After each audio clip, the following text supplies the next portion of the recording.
Donate Life Connecticut is a nonprofit organization dedicated to raising the number of registered organ and tissue donors in the state while raising awareness about three elements of organ donation: transplant recipients, living donors, and donor families, those families whose loved ones passed away and gave life.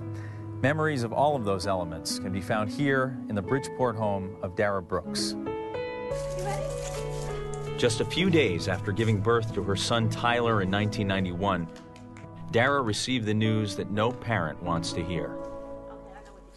They had to run some tests. They weren't sure what was wrong. They knew it could be several things. And I said, well, what things? And they said, well, the worst thing it could be is this disease called biliary atresia. And if it's that disease, then we'll talk then. I said, well, what do you mean? What would happen then? Well, he would need a transplant. Biliary atresia is a life-threatening condition that affects the liver. Upon diagnosis, Tyler immediately joined tens of thousands of people on the organ transplant waiting list. After 8 months without progress, Dara went looking for other options. In order to move up the list, you really have to be sick. And he really wasn't that sick. He was running around, he was playing, he was taking a lot of medicine. So my husband and I, decided that maybe what we should do is look at some alternatives of what we could do since he was going to need a transplant. And one of them was to see whether one of us could be a donor. After extensive testing, Dara was able to successfully donate a piece of her liver to her then 13-month-old son. Things went well for a little while. We never got out the hospital. About 18 months, he started getting sick. They did everything they could, but nothing was working. And it got to the point that an option of having another liver transplant wasn't an option for him. So unfortunately, my son didn't make it. For Dara, whose home is decorated with angels in memory of her son, when the unexpected news came that Tyler's strong, healthy heart could give life to another, she didn't think twice.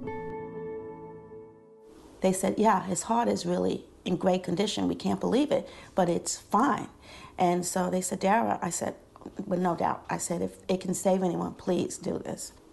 Knowing that Tyler's heart continues to beat today in a healthy young woman has given Dara comfort. And her volunteer work with Donate Life Connecticut has helped raise awareness about the staggering number of Americans waiting for transplants. By registering as an organ and tissue donor, you not only save 1 or 2 lives, but you could impact the lives of over 50 people. So you can save 8 lives through organ donation and countless others through the gift of skin and bone, corneas, veins, and truly help people that are in great need. Just one decision, one person can make a difference in so many lives. I think what people should do is find out information about it. Until I found out the information, I was scared for no reason at all. And we tend to not ask questions. The greatest gift you can give to anyone else is the gift of life. That is what our organization tries to talk about, is that, we don't need your organs now, but when you don't need them anymore, maybe you could help someone else and save a life. And that's the greatest gift and the true power of giving.